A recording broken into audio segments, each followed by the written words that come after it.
Selamat malam waktu Amerika bagi saudara-saudari sekalian, anggota-anggota Jemaat Fisdak dan juga saudara-saudara lainnya yang sudah bergabung dengan kami. Selamat pagi tentunya bagi Anda yang berasal dari yang ada di Indonesia maksud saya. Ya, yang ada di Indonesia selamat sore bagi yang di California dan di tempat lain mungkin selamat tengah malam bagi mereka yang berasal atau yang berada di Jerman atau di Eropa. Kita akan kembali mempelajari pelajaran Sekolah Sabat untuk acara ibadah kita pada malam hari ini Selasa tanggal 20 April tahun 2021. Untuk memulaikan acara kita, saya ingin mengundang Om Pendeta Rain Saulia untuk dapat Ya, membuka dalam doa. Silakan, ya. Om Rain. Kita berdoa, saudara-saudara. Ya Tuhan, Bapa yang bersemayam di surga, kami naikkan puji syukur terima kasih kepadamu untuk kesehatan dan kesempatan yang Tuhan berikan bagi kami untuk bersama-sama mendengarkan sabdamu yang akan dibawakan oleh Pendeta Stephen Rantung. Tuhan tolong Pendeta Stephen dengan kuasa Roh Kudus untuk dapat membagi akan kebenaran firman Tuhan ini. Bahkan kami semua juga dikuasai oleh Roh Tuhan untuk mengerti akan firman ini dan kemudian mempraktekkannya di dalam kehidupan kami masing-masing.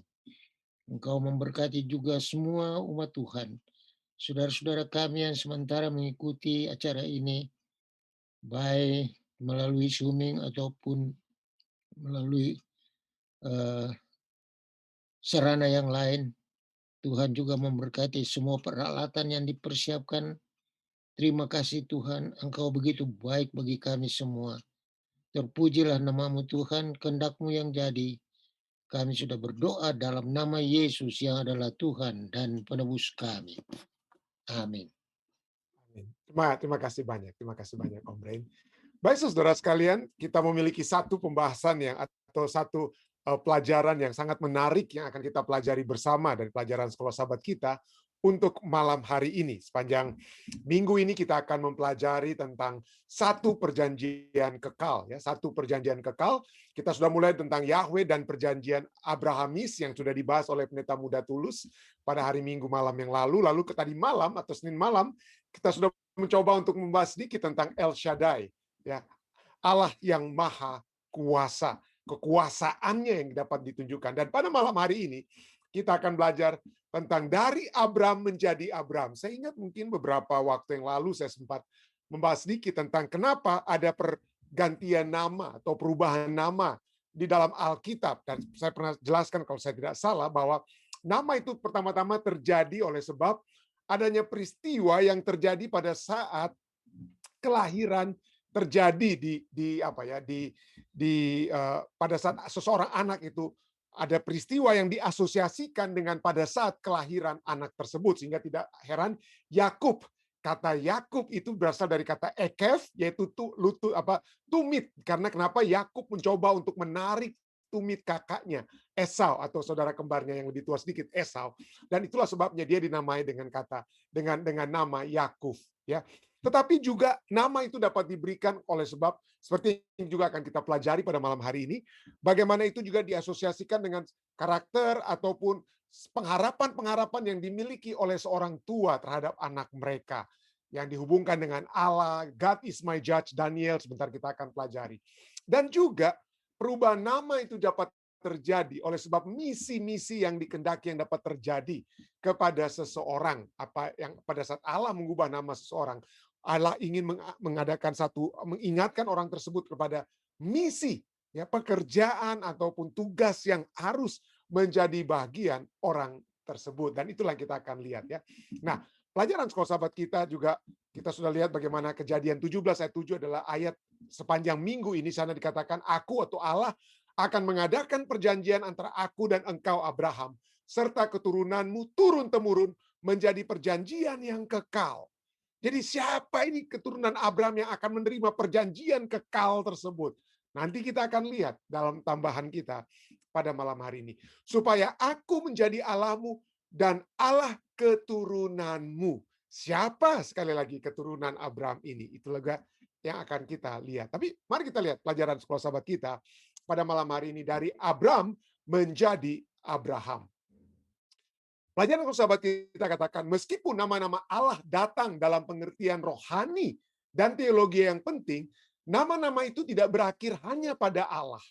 Nama-nama orang di Timur Tengah atau Timur Dekat kuno bukan hanya cara mengidentifikasi yang tidak punya arti, seperti yang sering terjadi pada kita saat ini. Seringkali kita memberikan nama anak kita pada saat ini mungkin oleh sebab kita suka bintang film ini ataupun penyanyi ini. Jadi kita berikan saja namanya sesuai dengan orang tersebut. Mungkin kita tidak tahu arti nama daripada anak kita. Jadi inilah yang sering kita lihat. Seringkali kita tidak punya arti yang mendalam terhadap nama tersebut. Tapi bagi orang di zaman Timur Dekat kuno atau Timur Tengah Timur Tengah saat ini, di zaman kuno ya maksudnya, nama itu memiliki arti.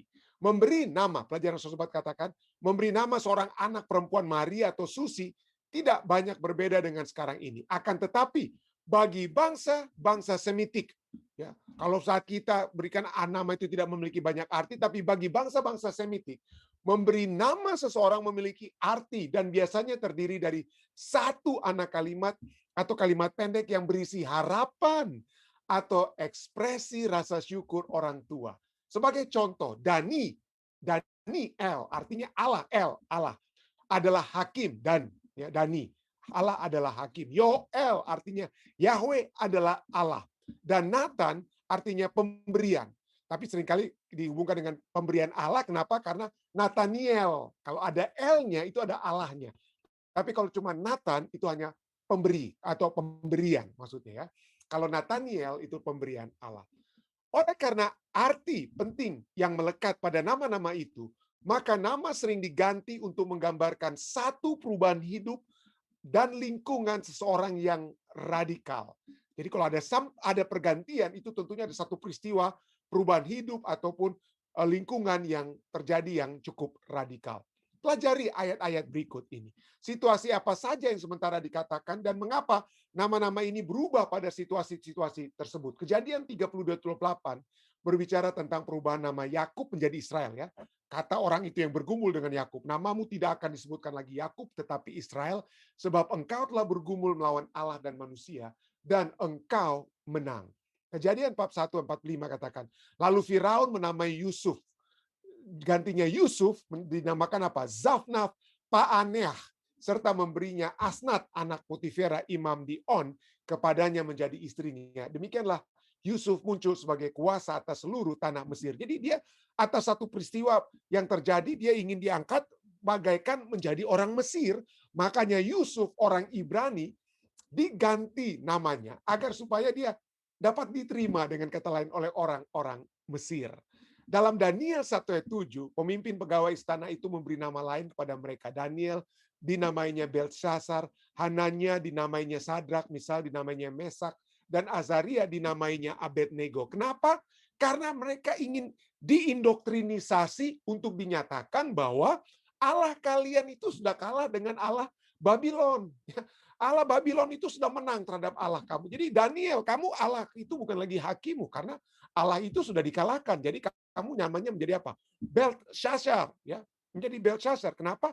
Itu proses indoktrinisasi agar mereka melupakan Allah mereka dan mengakui Allah bangsa yang sekarang menguasai atau menjajah atau menawan mereka. Jadi ada peristiwa-peristiwa yang penting yang terjadi yang menyebabkan perubahan nama. Nah, pelajaran sekolah sahabat kita kemudian lanjutkan ya. Akan tetapi dalam satu pengertian tidaklah sulit bahkan untuk pemikiran modern mengerti pentingnya seseorang itu dipanggil. Jadi walaupun kita mungkin memberikan nama di zaman modern ini, nama kepada anak-anak kita itu tanpa kita pikir masak-masak ya. Tapi nama itu penting ya. Nama itu sangat penting. Apa ada akibat dikatakan pelajaran sahabat kita katakan ada akibat yang halus dan kadangkala tidak begitu halus yang dapat terjadi dalam pemberian nama. Jika misalnya seseorang terus-menerus disebut bodoh atau jelek dan jika panggilan-panggilan itu selalu digunakan untuk mereka oleh orang banyak, segera atau nanti panggilan itu akan mempengaruhi orang itu dalam cara dia memandang dirinya sendiri. Ya, jadi kalau saya disebut dengan apa? Wah, itu si bodoh, dia si bodoh. Maka lama-kelamaan saya pikir, ya mungkin saya memang siapa ya? Si bodoh, si malas dan lain sebagainya ya. dan lain sebagainya. Jadi kalau nama itu sangat, dengan kata lain, sangat sangat penting ya, mempengaruhi cara orang itu sendiri memandang dirinya sendiri.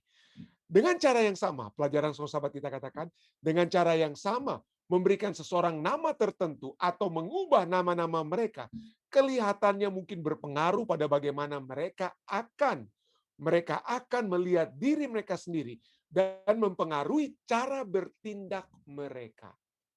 Dengan pemikiran ini, tidaklah begitu sukar untuk mengerti mengapa Allah ingin mengubah nama Abram menjadi Abraham. Abram berarti bapa yang ditinggikan, exalted father. Ya. Lalu Allah mengubahnya menjadi Abraham yang berarti bapa dari satu bangsa yang besar. Bapa dari satu bangsa yang besar. Ketika Anda melihat pada janji perjanjian, di mana Allah berkata, aku akan membuat engkau beranak cucu sangat banyak.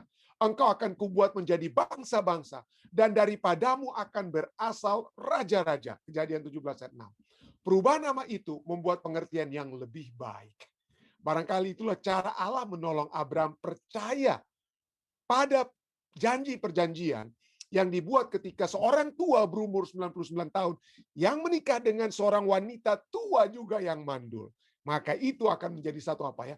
Itu adalah cara Allah menolong dia untuk percaya, dengan kata lainnya. Secara singkat, Allah melakukannya untuk menolong Abraham untuk menambah imannya, iman Abraham kepada janji-janji Tuhan kepadanya. Dan itu juga nanti kita akan lihat ya, dijanjikan untuk mendapatkan keturunan, katakan ya, keturunan yang banyak. Dan itu pada saat Allah memberikan kepadanya perubahan nama ini, itu juga membuat satu apa ya? Keyakinan. Nama itu dengan kata lain membawa Abraham dapat membawa saudara dan saya kepada satu perubahan radikal. Nanti kita akan lihat apa yang dimaksudkan ya. Baik, mari kita masuk kepada bagian tambahan pelajaran sekolah sahabat kita. Kita akan melihat bagaimana Abraham disebutkan di sini sebagai bapa bangsa yang besar. Ya. Abraham sebagai bapa bangsa yang besar. Kejadian 17 ayat 4-5 katakan, dari pihakku inilah perjanjianku dengan engkau. Engkau akan menjadi bapa sejumlah bangsa besar. Sejumlah bangsa besar. Sejumlah besar bangsa maksud saya. Karena itu namamu bukan lagi Abram, melainkan Abraham, karena engkau telah kutetapkan menjadi bapa sejumlah besar bangsa. Nah, kata Abram atau Abram ya, itu artinya exalted father. Ya, kata dari kata Abi. Kalau Abi artinya my father ya, Abram exalted father, bapa yang ditinggikan. Sedangkan Abraham itu menjadi apa? Father of a multitude. Bapa satu apa? Bapa sejumlah bangsa besar. Dan apa yang dinyatakan kepada Abraham itu kemudian diulangi. Mungkin Abraham tidak lihat anaknya banyak seperti yang mungkin kita harapkan atau diharapkan bahkan oleh Abraham dan Sarah. Mereka hanya punya satu anak. Ya, mereka antara Abraham dan Sarah. Lalu kemudian antara Abraham dan Ismail ada lagi apa? Antara Abraham dan Hagar ada dapat apa? Ismail. Ya, jadi cuma dua dengan kata lain. Lalu sesudah itu tentu saja kita tahu ada beberapa anak lagi yang dilahirkan oleh Abraham setelah Sarah mati. Dia masih memiliki anak dari istri lainnya ya. Tapi yang kita tahu cuma apa ya? Cuman Abraham dengan Ishak daripada Sarah dan juga Ismail daripada Hagar. Nah, pada saat anak daripada Ishak yang bernama Yakub kembali mendapatkan jaminan, maka hal yang sama dinyatakan kembali kepada Yakub, anak daripada Ishak. Firman Allah kepadanya. Namamu Yakub, dari sekarang namamu bukan lagi Yakub melainkan Israel. Kejadian 35 ayat 10. Lalu di ayat 11 dikatakan, lagi firman Allah kepadanya, akulah Allah yang Maha Kuasa. Nah, kepada Abraham sudah kita pelajari tadi malam, kata El Shaddai itu muncul ya. El Shaddai, Allah yang Maha Kuasa. Dan kepada Yakub ini kembali diulangi dalam Kejadian 35 ayat 11, kata El Shaddai tersebut. Akulah El Shaddai, Allah yang Maha Kuasa. Beranak cuculah dan bertambah banyak. Nah, ini penting sekali untuk kita ingat ya. Beranak cucu, perintah kepada apa ya? Perintah kepada Yakub adalah beranak cuculah, be fruitful and multiply. Dikatakan ya. beranak cucu, dan bertambah banyak. Tentunya kita pikir secara fisik tidak heran, Yakub memiliki 12 anak laki-laki dan tidak disebutkan berapa banyak anak perempuan ya, tapi ada salah satu anak perempuannya bernama Dina ya kita tahu. Tapi dialah dari Yakub inilah kemudian kita bisa lihat karena dari Ishak sendiri ayah daripada Yakub itu cuma dua, yaitu Yakub dan Esau. Tetapi baru kepada Yakub ini dikatakan Allah yang Maha Kuasa, El Shaddai, memerintahkan beranak cuculah dan bertambah banyak. Satu bangsa, bahkan sekumpulan bangsa-bangsa akan terjadi daripadamu dan raja-raja akan berasal daripadamu. Jadi kita lihat sini, pada saat dinyatakan kepada Abraham dan juga kepada Yakub, kita lihat ada kata yang sama yang sebelumnya kita sudah lihat ya dalam Kejadian 17, kita sudah pelajari tadi malam ya. Kata El Shaddai muncul.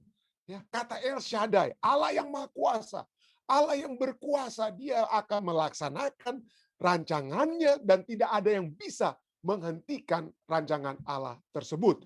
Lalu kemudian kita lihat bangsa-bangsa akan banyak datang, bangsa besar akan datang, baik kepada Abraham, baik kepada Yakub. Kedua hal yang sama. Lalu yang ketiga dikatakan be fruitful and multiply, beranak cuculah. Artinya harus bertambah apa? Bertambah banyak. Jadi janji yang kepada Abraham diberikan, kepada Yakub juga itu kemudian kita lihat diberikan. Jadi Abraham sebagai bapa yang besar ya. Bukan lagi kamu menjadi Abraham tetapi menjadi Abraham karena engkau kutetapkan menjadi sejumlah besar bangsa. Nah, bahasa Inggrisnya katakan apa ya? For I have made you the ancestor of a multitude of nation. Sejumlah besar bangsa adalah multitude. Bahasa Ibraninya adalah hamon, a crowd, or abundance, banyak. Dengan kata lainnya, sejumlah besar, crowd, abundance. Ya.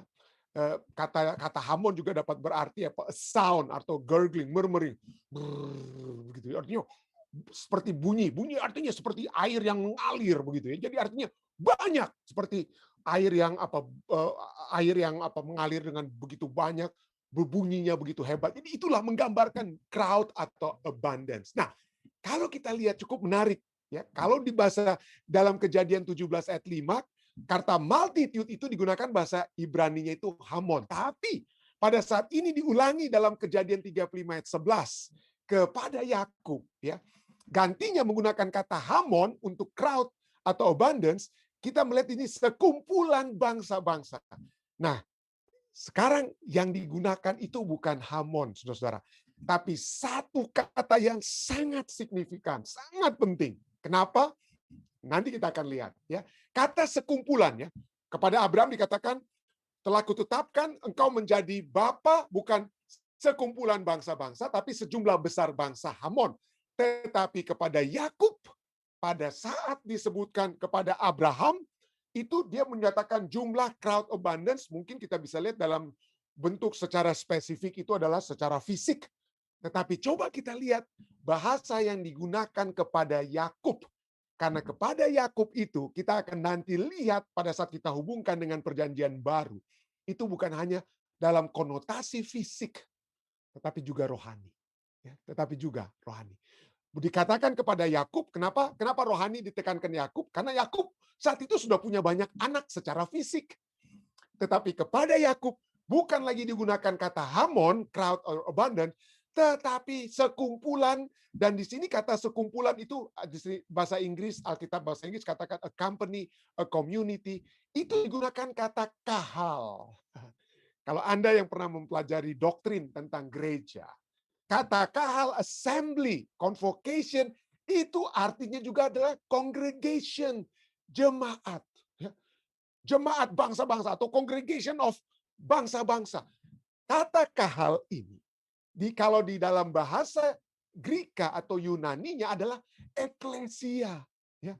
Jadi kalau kita melihat pada saat kita mempelajari tentang doktrin gereja atau doctrine of the church, maka dari kata gereja itu di dalam bahasa Yunaninya adalah eklesia, tetapi di dalam bahasa Ibraninya adalah kahal.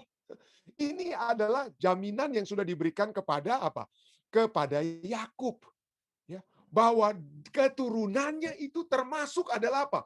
Kumpulan bangsa-bangsa. Sekumpulan bangsa-bangsa bukan hanya secara fisik, tetapi juga dapat merujuk kepada kumpulan rohani. Nah, kenapa saya katakan bukan hanya secara fisik? Karena itulah ajaran Alkitab. Abraham sebagai bangsa, bapa bangsa yang besar, kalau dari secara fisik itu tidak besar, saudara-saudara. Kenapa? Coba kita lihat dari keturunan Abraham, dari Abraham dengan Hagar hanya satu bangsa, bangsa Ismail atau Ismailite, ya. Itu dari Hagar. Dari apa? Lalu kemudian dari Esau, itu bangsa Edomites, bangsa Edom. Tentu saja Ismailites sekarang ya bangsa-bangsa Arab dan lain sebagainya. Mungkin Anda bisa katakan oke, sudah jadi bangsa yang besar dari bangsa Abraham. Tapi dari sejak kita lihat menjelang kepada Yakub itu cuma apa? Ismail, Edomites dari Esau. Lalu bangsa itu dari Yakub sendiri hanya terbagi menjadi dua bangsa. Dari 12 suku menjadi 10 suku yang menjadi kerajaan utara dan 2 suku menjadi kerajaan selatan. Dengan kata lain, total secara fisik bangsa keturunan Abraham itu hanya 4 dengan kata lain. Tetapi coba kita lihat apa yang kalau kita melihat dari kata kahal tersebut, maka yang kita lihat kahal itu bukan hanya berbicara tentang apa ya? Bangsa-bangsa secara fisik, tetapi juga digunakan dalam perjanjian baru sebagai eklesia, community of believers, orang-orang yang percaya. Dengan kata lain, itu juga bukan hanya menunjukkan secara fisik, tetapi juga secara rohani.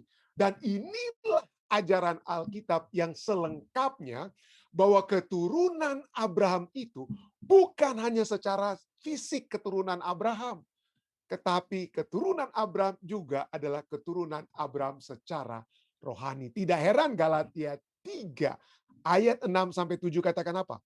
Secara itu jugalah Abraham percaya kepada Allah. Maka Allah memberitahukan hal itu kepadanya sebagai kebenaran. Bapa bangsa yang besar bukan hanya secara fisik tetapi secara iman, ya. Dialah bapa orang-orang percaya. Bukannya bapa orang Ismail, bukannya bapa orang Edom, bukan bapa orang Israel, tetapi bapa orang percaya. Ya. Abraham percaya, maka Allah memberitahukan hal itu kepadanya sebagai kebenaran. Jadi kamu lihat ayat 7, Galatia 3:7, bahwa mereka yang hidup dari iman, mereka itulah anak-anak Abraham. Mereka itu adalah anak-anak apa? Abraham. Galatia 3:9 juga katakan apa? Jadi mereka yang hidup dari iman, merekalah yang diberkati bersama-sama dengan Abraham yang beriman. Ini lihat, kepada Abraham dijanjikan ya, kamu akan kujadikan bangsa yang besar. Seluruh umat manusia yang memberkati engkau akan diberkati. Seluruh umat manusia yang mengutuk engkau akan dikutuk. Kejadian 12 pada saat janji itu diberikan pertama-tama kepada Abraham, ya. Jadi pada di sini dikatakan apa?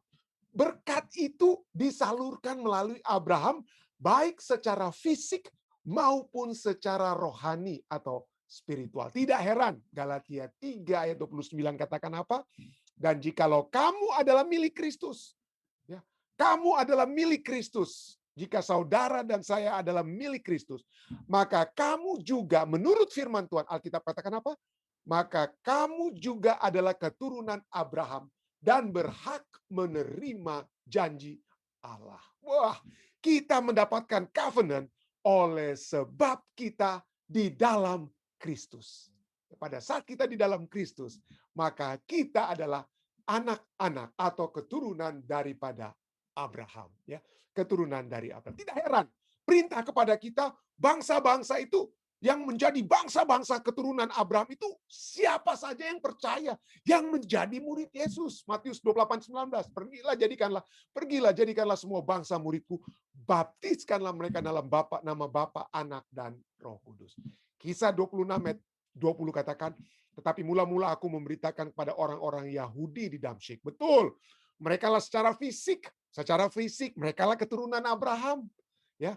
Diberitakan kepada mereka supaya mereka apa? Betul-betul bukan hanya menjadi keturunan Abraham secara fisik, tetapi juga rohani. Tetapi bukan fisik itu yang terutama, tetapi yang rohani itu yang terutama, ya. Kenapa? Dan juga kepada bangsa-bangsa lain. Kisah 26 ayat 20 katakan apa? Bukan hanya orang Yahudi, tapi juga bangsa-bangsa lain.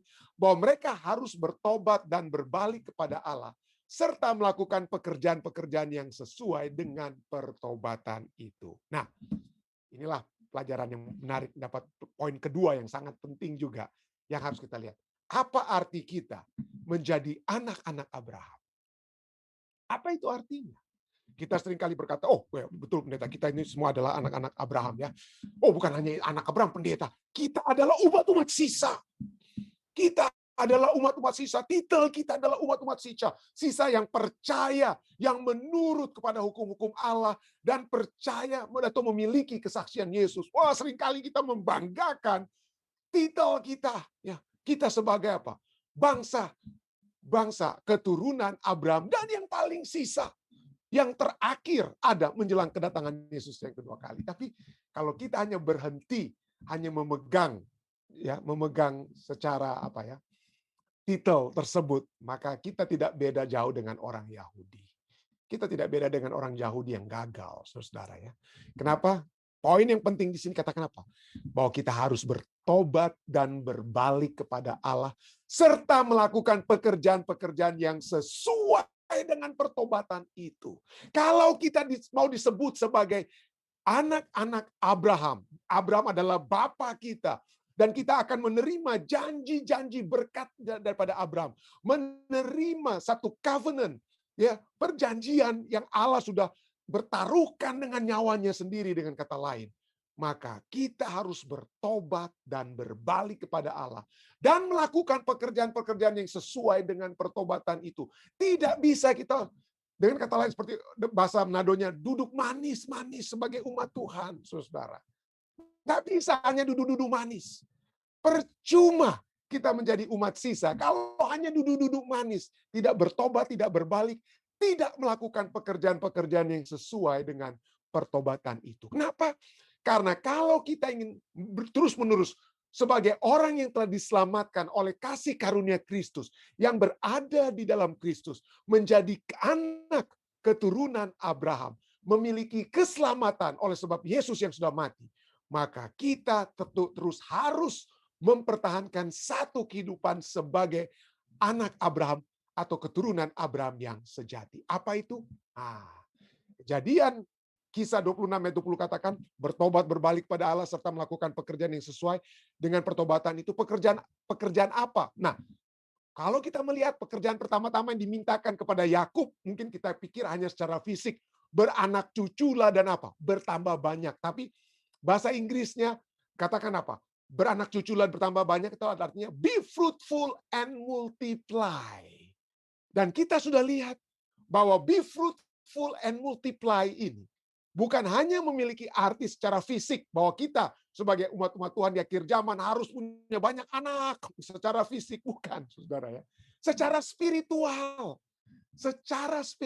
ya. Kita harus apa? Memiliki anak-anak rohani, beri fruitful and multiply. Membawa jiwa-jiwa ke dalam kerajaan Tuhan. Itulah arti daripada be fruitful and multiply secara rohani yang diperintahkan kepada Yakub pertama-tama, karena dia satu bangsa bahkan sekumpulan. Ya, kita sudah belajar tadi eklesia. Secara rohani kita harus membawa banyak jiwa ke dalam kerajaan Tuhan. Ya, bukan hanya harus menjadi pengkhotbah mungkin seperti Anda. Oh, saya nggak bisa jadi pengkhotbah seperti pendeta Rantung. Tetapi minta kepada Roh Kudus, Tuhan, Roh Kudus, berikanlah saya sarana di mana saya dapat menjangkau satu jiwa. Membawa satu orang. Dan pada saat kita berhasil membawa satu orang itu kepada kebenaran, entah pada saat Anda menjangkau mereka dalam doa, pada saat Anda menulis surat untuk memberikan kekuatan kepada mereka di Facebook mereka ataupun di hal-hal apa saja, Anda mendoakan mereka. Apa saja yang Anda dapat lakukan dengan Anda mohon kepada Roh Kudus, maka kita akan menjadi be fruitful dan multiply. Ya, beranak cucu, bertambah banyak secara rohani. Ya, karena kita adalah sekumpulan bangsa-bangsa, eklesia, umat-umat yang percaya, gereja, jemaat Tuhan. menjelang kedatangan Yesus yang kedua kali. Kalau kita hanya duduk manis, hati-hati. Lukas 3:8 sudah menjadi amaran kepada orang Yahudi dan mudah-mudahan ini dapat menjadi amaran bagi saudara dan saya. Saya tidak sedang menakut-nakuti Anda. Tidak, saya tidak sedang menakut-nakuti Anda. Tapi ini yang firman Tuhan katakan. Jadi, hasilkanlah buah-buah yang sesuai dengan pertobatan. Wah, itu kan. Bertobat, berbalik pada Allah, melakukan pekerjaan-pekerjaan sesuai dengan pertobatan itu. Be fruitful and multiply. Hasilkanlah buah-buah yang sesuai dengan pertobatan. Dan janganlah berpikir dalam hatimu, Abraham adalah bapa kami. Waduh, saya sudah dibaptiskan, saya sudah menjadi anggota gereja yang umat sisa, ya. Nah, sudah cukup itu, sudah cukuplah. Duduk-duduk manislah saya. Hati-hati. Janganlah berpikir dalam hatimu. Jangan sampai berpikir seperti itu. Abraham adalah bapa kami. Karena aku berkata kepadamu, Allah dapat menjadikan anak-anak bagi Abraham dari batu-batu ini. Dengan kata lain, kalau kita mau duduk manis saja sebagai anak Abraham, tidak menghasilkan buah-buah sesuai dengan pertobatan, seperti yang dikatakan oleh Yohanes Pembaptis dalam Yohanes 3:8, maka Allah katakan apa? Kita akan keluar dari anak Abraham, jadi sebagai anak Abraham, dan batu-batu itu yang jadi justru dapat dijadikan sebagai apa ya? Anak Abraham. Tapi jangan kita khawatir. Jangan kita khawatir. Kenapa saya sudah katakan tadi ya? Kepada Yakub, kepada Abraham, mereka pada saat mereka bertemu dengan Tuhan, apa yang terjadi? Allah yang maha kuasa. Allah yang maha kuasa muncul kepada mereka. El Shaddai. El Shaddai muncul kepada mereka. Dan El Shaddai inilah yang telah memberikan kekuatan kepada Abraham, telah memberikan kekuatan kepada Yakub, telah memberikan kekuatan kepada seluruh umat-umat Tuhan yang berada di dalam satu perjanjian dengan Allah. Dan El Shaddai inilah yang akan memberikan kekuatan kepada saudara dan saya. Ya, saudara dan saya pada saat kita berbalik, bertobat dan melakukan pekerjaan-pekerjaan yang sesuai dengan pertobatan kita, maka jangan kita melihat ketidakmampuan kita. Jangan kita melihat, oh saya tidak bisa berbicara mungkin seperti pendeta Rantung, tidak bisa menjelaskan seperti pendeta Rantung. Tapi yang kita peroleh, kekuatan yang kita peroleh adalah kekuatan daripada El Shaddai tersebut. Allah yang Maha Kuasa. Kiranya Allah yang Maha Kuasa akan memberikan kekuatan kepada saudara dan saya. Pada saat kita bermohon kepada Dia, Tuhan, apa yang dapat saya lakukan agar saya dapat berbuah, ya, be fruitful and multiply. Kiranya tidak ada seorang pun di antara kita yang tidak berbuah, tapi kita semua dengan kekuatan El Shaddai akan berbuah dan bertambah banyak pada saat kita membawa jiwa-jiwa bersama-sama dengan kita masuk ke dalam kerajaan Tuhan. Inilah tambahan yang dapat saya bawakan di dalam nama Yesus saya bawakan ini. Amin. Baik, saudara-saudara sekalian, jika ada tambahan-tambahan lainnya yang dapat diberikan, ya ada orang tua saya di sini yang dapat membantu saya. Ya sejak kecil saya dibantu sampai tua pun saya lihat masih terus dibantu ini. Kalau ada pertanyaan-pertanyaan, ya ayah saya dapat bantu dan ibu saya. Ada juga Om Rain, Om Pendeta Rain dan saudara lainnya. Ya, silakan. Ada kira-kira tambahan-tambahan? Silakan. Sangat jelas, Pendeta. Terima kasih banyak. Oke, puji Tuhan Om Rain. Papi Mami, ada tambahan kira-kira? No, it's okay. It's very clear. Thank you. Puji Tuhan. Ya. Baik, saudara lainnya, ada kira-kira tambahan-tambahan yang dapat diberikan pada saat ini? Ataupun pertanyaan, jika ada yang masih kurang, yang dapat kita dapat kita pelajari bersama. Ada kira-kira? Oke. Ya, silakan. Dek.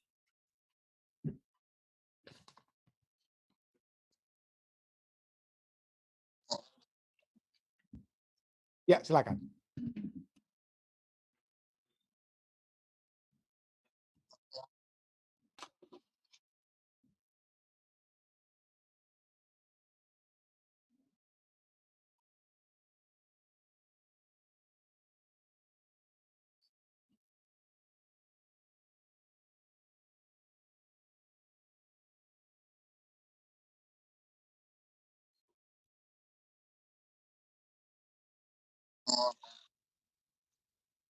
Ya, karena ya tentu saja bagi saya sebenarnya umat Advent bukan tidak menuruti ya. Saya tahu banyak umat Advent yang disunat juga ya secara fisik ya tentu saja.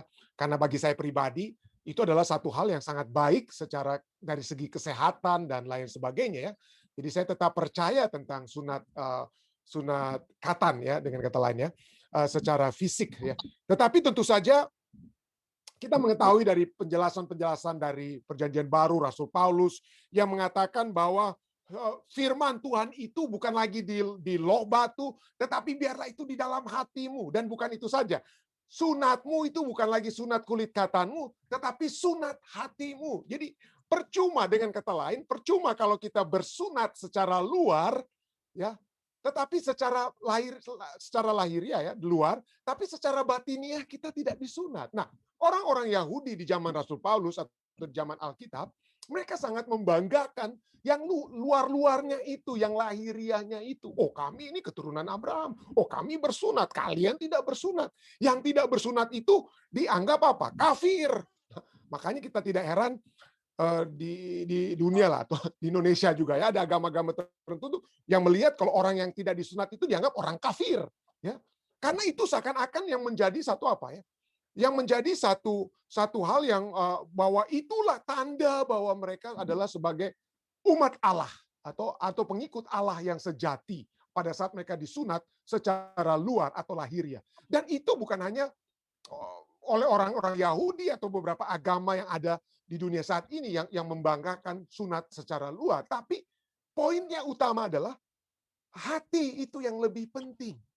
Pada saat Yesus berada di dalam dunia, pada saat dia berkhotbah, pada saat dia berbicara, melakukan segala sesuatu yang Yesus lakukan, bahwa agama itu, agama yang sejati adalah agama hati.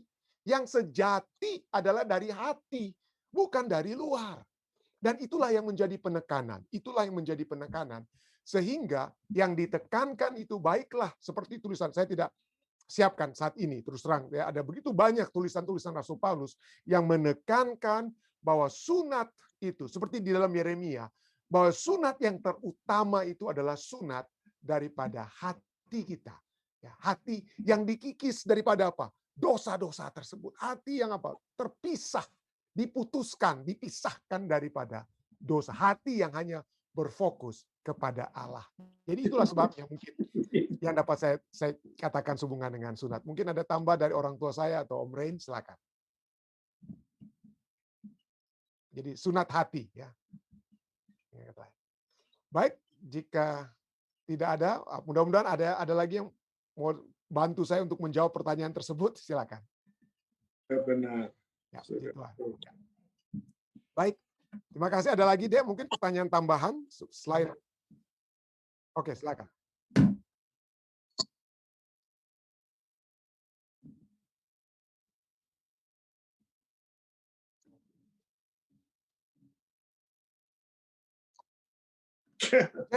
Jadi ada begitu banyak karunia-karunia rohani yang Tuhan sudah berikan kepada masing-masing kita.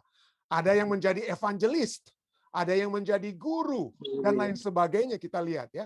Jadi kepada masing-masing orang itu tidak semua diberikan karunia rohani yang sama. Ya. Dan mari kita lihat karunia-karunia rohani yang kita bisa lihat dari misalnya 1 Korintus 12, lalu kita juga bisa lihat dalam Roma pasal 12, Efesus pasalnya yang keempat. Kita bisa melihat bagaimana begitu banyak karunia-karunia rohani. Jadi marilah kita berdoa kepada Tuhan, lalu kalau ada mungkin pendeta-pendeta Anda yang memiliki karunia rohani inventory atau kuesioner ya, maka Anda bisa jawab beberapa pertanyaan di situ dan kita bisa menemukan karunia-karunia rohani. Ada banyak yang menolong orang lain. Ya, mungkin Anda tidak berkhotbah, tapi Anda membawa orang, Anda punya kendaraan, Anda bawa orang ke tempat KKR, atau bawa mereka ke Bible study, atau bawa mereka bertemu dengan guru sekolah sahabat, atau pendeta, atau siapapun, supaya mereka, maka Anda sudah menjadi satu apa? Melaksanakan karunia rohani yang Tuhan sudah apa? Sudah percayakan kepada kita. Dan kalau itu kita lakukan, itu diterima, dan itu dikatakan.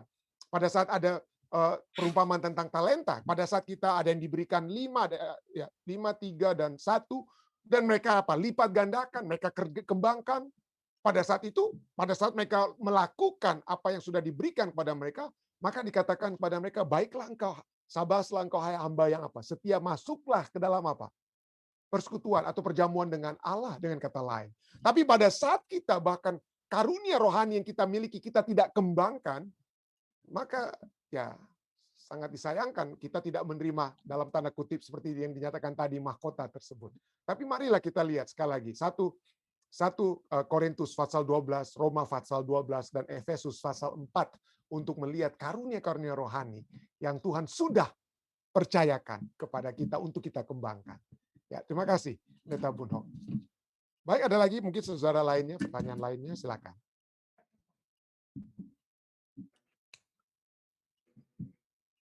Jika tidak ada, mungkin sudah tidak ada lagi mungkin deh ya. Mungkin kita akan masuk ke bagian yang kedua, yaitu permohonan doa yang dapat dibawakan. Ada kira-kira yang dari live stream, silakan.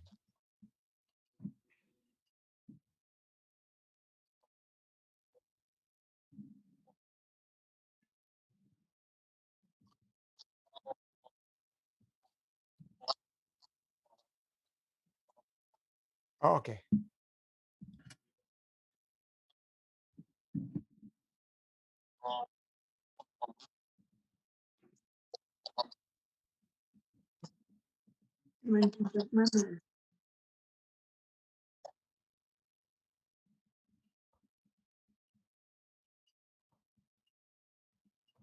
Ya.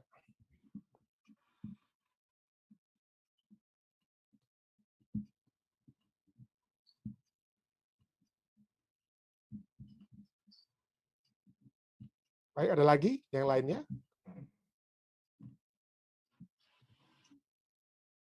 Oh iya, silakan Om Rain. Bagaimana hasil Saya cuma hasil vaksinnya Om Rain? bukan cuma, tapi saya harus mengucapkan terima kasih banyak.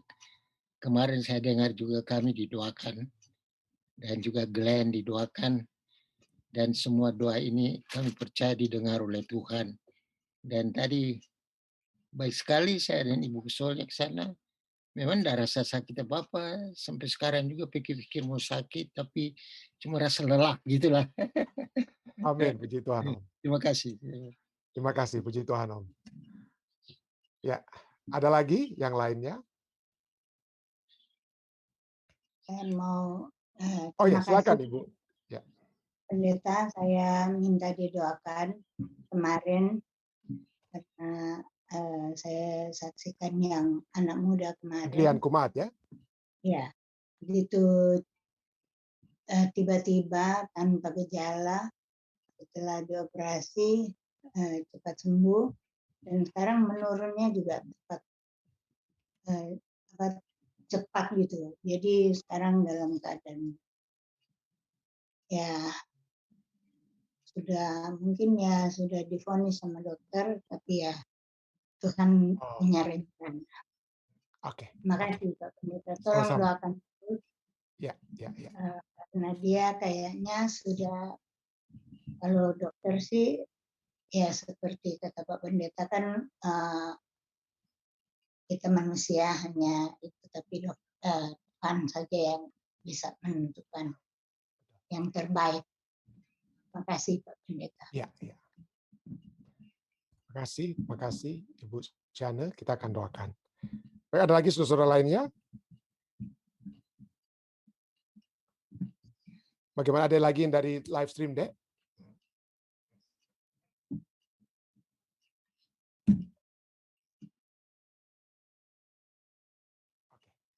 Ya, baik saudara sekalian, tadi malam saya sempat katakan saya seperti ada lupa yang ada yang berulang tahun kemarin, tapi saya baru setelah acara saya diinformasikan yang saya lupa itu ternyata adalah Tante Eta ya, yang kemarin telah berulang tahun. Jadi selamat ulang tahun Tante Eta Antolonda, kiranya Tuhan akan terus menyertai Tante Eta di tahun yang sudah berikan kepada Tante. Kiranya kekuatan, kesehatan selalu menjadi bagian Tante Eta.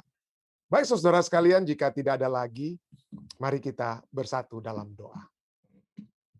Bapa yang menukasi dalam takhta kerajaan surga, terima kasih Tuhan. Karena kembali pada malam hari ini kami mempelajari bahwa Engkau telah memberikan satu misi kepada Abraham. Engkau telah merubah namanya dari Abram menjadi Abraham oleh sebab dia memiliki satu misi, Tuhan, untuk membawa umat-umat manusia diberkati melalui dia. Dan kiranya Tuhan, satu pelajaran yang indah ini juga dapat kami aplikasikan di dalam diri kami masing-masing. Kami sebagai keturunan-keturunan Abraham, seperti yang Galatia pasal 3 sudah nyatakan pada saat kami percaya seperti seperti Abraham yang percaya, maka kami juga adalah keturunan-keturunan daripada Abraham. Tetapi pada saat yang bersamaan Tuhan, kami juga membutuhkan terus kekuatan-Mu.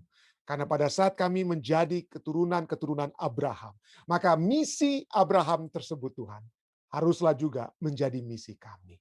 Kami harus terus berbuah dan bertambah banyak.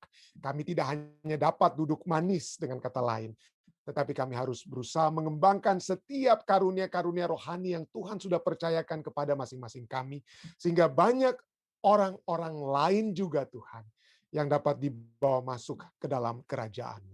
Biarlah kami dapat melihat misi-misi yang dapat kami bawakan di dalam diri kami masing-masing, Tuhan, dalam setiap hal yang dapat kami lakukan di dalam kehidupan ini, sambil kami menantikan kerajaan-Mu yang Tuhan sudah siapkan bagi kami.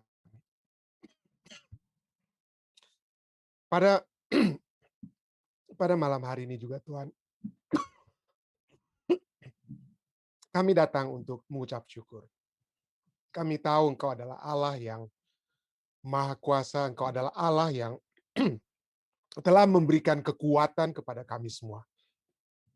Saat kami menghadapi tantangan-tantangan,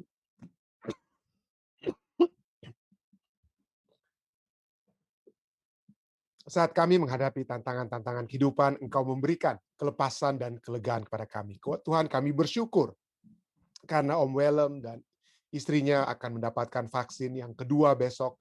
Kami berdoa kiranya dengan kekuatan dan kesehatan yang pasti dari surga, ini dapat membawakan sukacita dari surga kepada keluarga Rondonu Rantung ini, Tuhan. Sertailah mereka, penuhilah segala keinginan mereka yang sesuai dengan kehendak-Mu, Tuhan. Dan biarlah dengan kesehatan tersebut, mereka akan selalu bersukacita di dalam Engkau.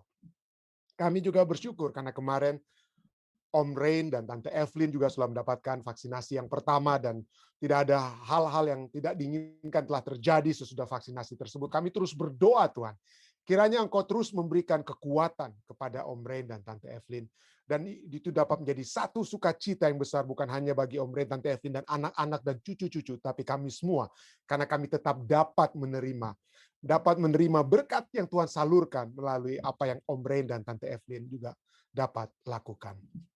Kami berdoa juga bagi orang-orang tua kami. Hamba-Mu ingin berdoa bagi ayah hamba-Mu, papi dan mami di South Carolina. Kiranya penyertaan dan kesehatan surga juga akan terus menjadi bagian mereka. Kami juga ingin membawa pada saat ini, Tuhan, Saudara Adrian Kumaat, yang telah disaksikan oleh Ibu Shana Laloan. Tuhan, walaupun mungkin dokter sudah memvonis dengan menyatakan ini dan itu, tetapi kami tetap percaya, Tuhan, jika Engkau berkehendak, tentunya tidak ada yang mustahil. Jika Engkau ingin agar ini dapat menjadi satu kisah yang dapat membangkitkan iman dan menguatkan iman, tentunya tidak ada yang mustahil bagi kesembuhan Saudara Adrian Kumaat, Tuhan. Tapi kami serahkan dia. Kami hanya dapat meminta dan bermohon. Kami bermohon karena Engkaulah yang memiliki kemurahan. Engkau mengetahui yang terbaik yang dapat terjadi kepadanya. Maka kalau itu apapun yang terbaik itu, Tuhan, kami serahkan. Kami tahu pada akhirnya kami tetap akan berada dalam satu tempat di mana tidak akan ada lagi tumor, tidak ada lagi kanker, tidak ada lagi penyakit-penyakit yang kami alami dalam dunia itu. Tapi di tempat yang Kau sudah siapkan bagi kami. Bayang pada saat Kau datang untuk menjemput kami, maka di tempat tersebut tidak ada lagi penyakit-penyakit yang seperti kami alami. Tidak seperti yang dialami oleh Saudara Ronald Walean juga yang dalam keadaan sakit pada saat ini. Ataupun Saudara Johan Tambun, Saudara Alden Sihotang, Saudari Christine, Tante Yeni Poluan, dan saudara-saudari kami lainnya, Tuhan, yang dalam keadaan sakit saat ini seperti Daniel Sitanggang. Di tempat yang Engkau sudah siapkan tersebut, Tuhan, tidak ada lagi penyakit-penyakit seperti yang di dalam dunia ini kami sedang alami.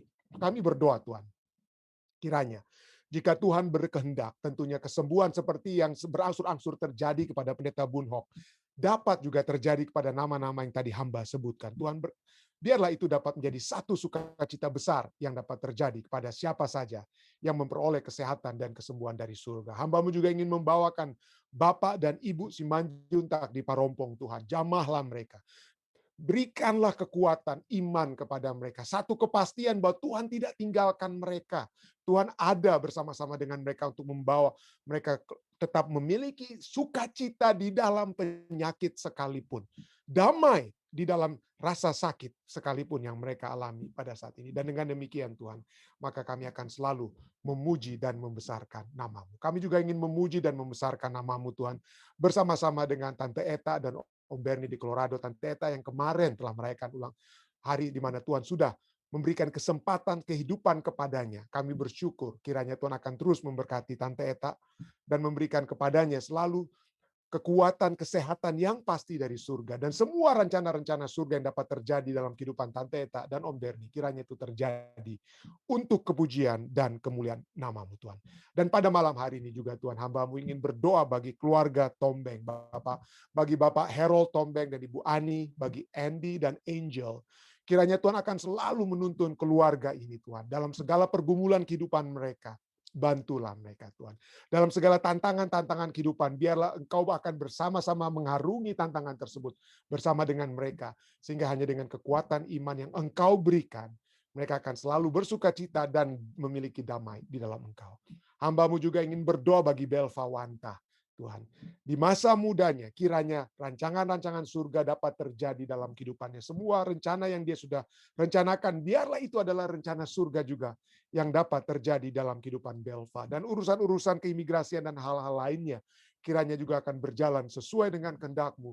Dan itu hanya membawakan sukacita kepada Belva. Kami juga kembali ingin membawakan seluruh umat-umat Tuhan di Jemaat Fisdak khususnya, yang memiliki masalah-masalah keimigrasian.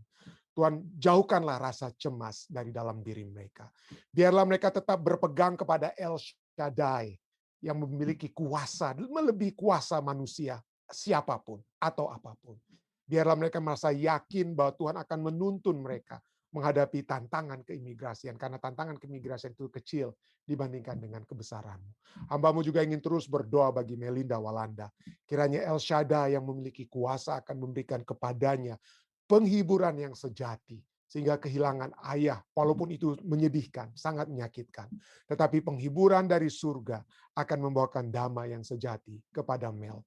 Terima kasih juga Engkau akan menuntun seluruh umat-umat Tuhan lainnya di Jemaat Fisdak, dan secara khusus pada malam hari ini, hamba-Mu ingin berdoa bagi Pendeta Muda Tulus Nenggolan dan Saudari Iin, dalam segala sesuatu yang mereka lakukan untuk menginjil, untuk menjangkau jiwa-jiwa, untuk menjangkau siapa saja yang dapat dikuatkan dengan pekabaran rumah tangga yang Iin bawakan, dengan pekabaran-pekabaran yang Pendeta Muda Tulus bawakan.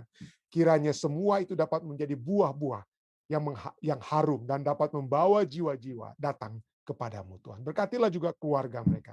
Ibu daripada Iin yang ada di Indonesia, kakak-kakak dan keluarganya, dan juga orang tua dari Pendeta Muda Tulus yang ada di Indonesia, adik-adik dan juga yang ada di Indonesia dan juga yang ada di Amerika. Sertailah mereka semua Tuhan. Dan biarlah keluarga ini akan selalu bersuka cita di dalam Tuhan. Terima kasih Tuhan. Terima kasih Engkau sudah mendengar dan menjawab doa kami. Terima kasih Tuhan karena kami percaya kami akan selalu bergantung kepadamu Tuhan. Karena dalam kebergantungan kami kepadamu, itulah yang telah memberikan kepada kami semua sukacita dan damai yang sejati. Kami sudah melihat hal tersebut, kami percayakan hal tersebut. Dan oleh sebab itulah kami bawakan doa-doa ini Tuhan, hanyalah di dalam nama Yesus Kristus, yang adalah Tuhan dan Juru Selamat nebus kami. Amin.